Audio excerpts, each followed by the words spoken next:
There's all kinds of risks that are involved in the market structure itself. If we can educate people in such a way that they identify what all of the risks are, they're a much more informed person who can make better decisions.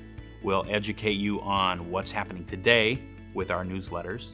We'll educate people on maybe a little bit of the history and the lore. Who are the people? What are the products, the exchanges, the vendors, and all the other market participants in our database, Markets Wiki. We also have our adjunct database that's all about regulatory reform, Markets Reform Wiki. We push out information on a daily basis in multiple time frames, multiple formats, multiple mediums. We push information out via the newsletters, Twitter, LinkedIn, Facebook, and other social media tools. Then we'll pull people in via search, people looking for keywords. John Lothian and Company to us is kind of our industry intelligence.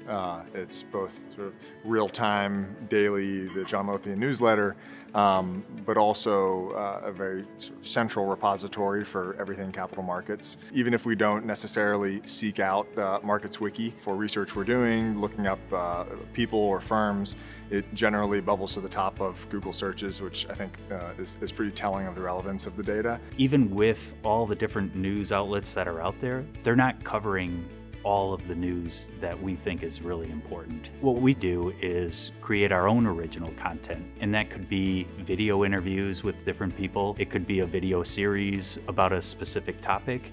It could even be a column that we write. The John Lothian letter is indispensable.